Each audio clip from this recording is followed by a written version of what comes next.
Hi everyone, Rachel from North Brisbane Psychologists here. I've just got back from my morning run, so excuse me if I look a bit shiny and if I'm drinking water when I'm making this video. Going for my walk or my run in the mornings, as it might be the case for some of you, is one of the few things I can do to get out of the house at the moment. If you're not going for a walk already every day, I suggest that you do. Oh, I'm feeling a bit sore now. I'm also going to be looking at my laptop, which is just next to me here in the video. So if you see me, I've got extra light on my face from the window and the laptop, and if you see me looking away, it's because I want to refer to some things on the screen. So today I would like to talk about finding strength during this crisis that we're all living through. Well, it's not a crisis really, I'd prefer to use these challenging times. Finding strength by knowing your strengths. And specifically, I'd like to refer to Martin Seligman's work on living your values and living your character strengths. I'm going to link below to a survey that you can complete called the VIA, Values in Action, Character Strengths Survey. Some of you may have heard of it. Some of you may have been given it to do by a trainer or by a psychologist. Some of the psychologists in our practice use this on a regular basis. This idea of character strengths is part of a broader field of positive psychology, which in the last 20 years has become quite a large area of psychology with a focus on mental health and well-being and how to become the best person that you can be. So there's no focus on mental illness or psychopathology or no specific focus on the suffering of life, which is an important thing to focus on, but positive psychology focuses on how can we become our best selves and really come to life. So if you do this character strength survey that I'll share with you all, you will get 24 strengths in rank order for you.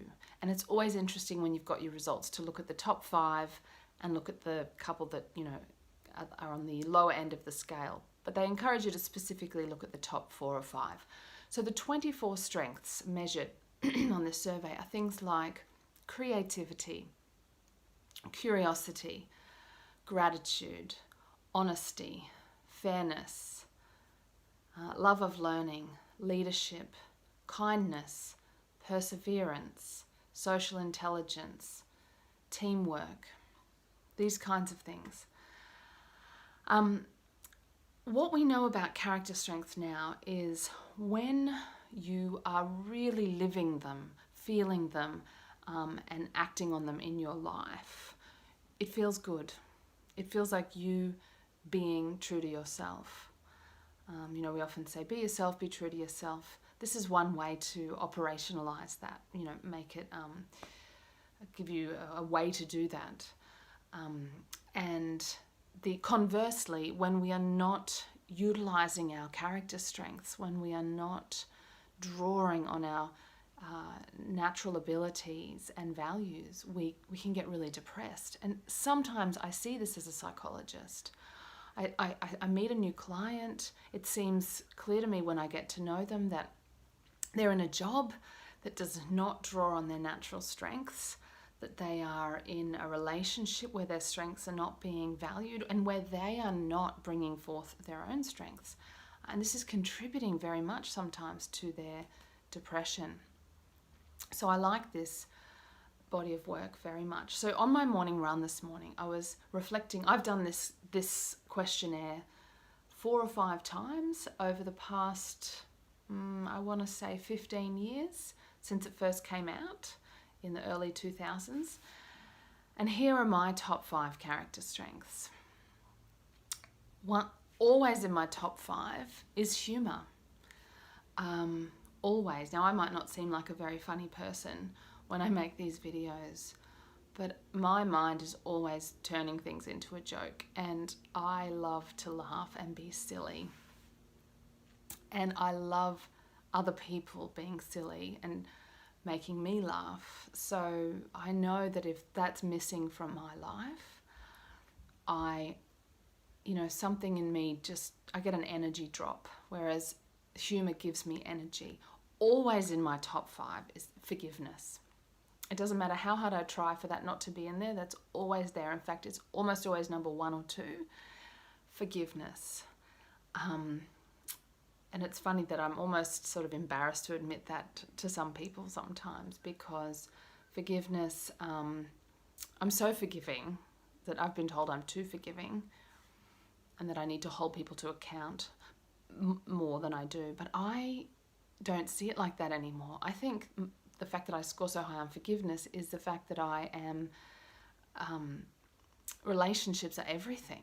Relationships are everything to me, and I don't want to be disconnected from people. I really don't enjoy that. So for me, forgiveness and compassion are qualities that help me reconnect. That's why I think it's so important to me, and it's something I'm naturally inclined to do and good at doing. I won't tell you all my top strengths, but one more of my top strengths is love of learning. So, and curiosity, they're always very high for me, because my brain loves joining the dots, and I love to learn, and I'm very curious to always know what's going on.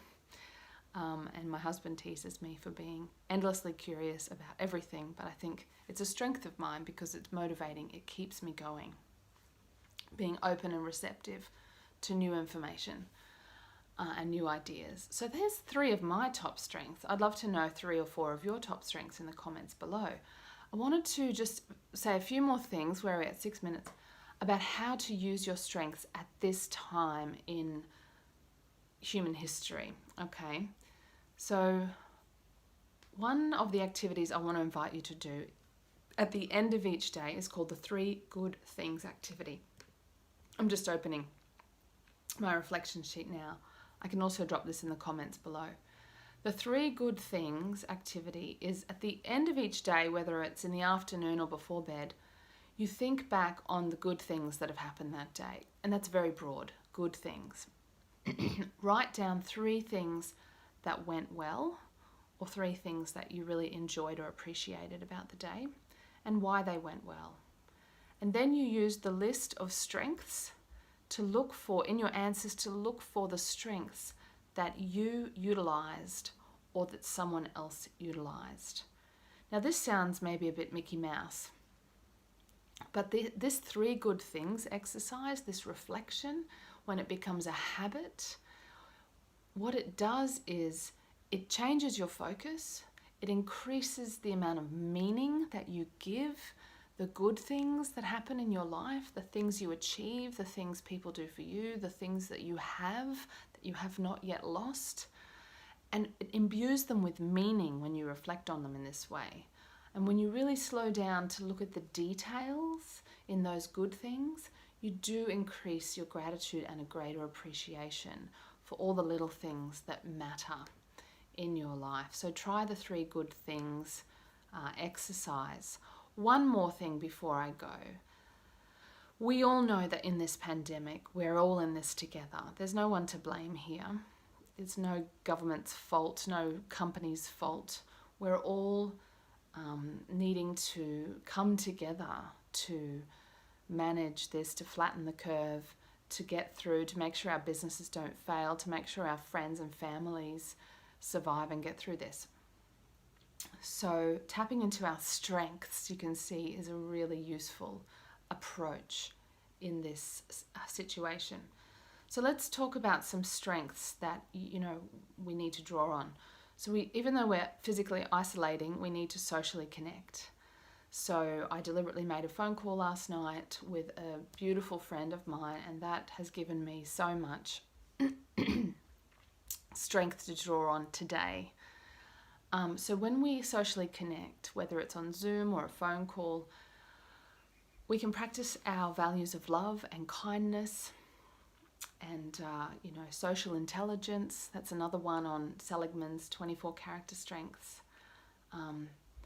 A second thing we can do to get through this situation that we're all in is try out new things or go back to old hobbies that you haven't visited for a while. Things that, bring relaxation or new learning. And so we draw on the strength of love of learning, which is one of mine, or creativity or curiosity. And maybe perseverance, which is another character strength. It's easy to give up on something that you're not very good at, but some people love persevering, and you know, we can also cultivate these strengths. If they're not high for us at the moment, we can, but we want to work on them, we can.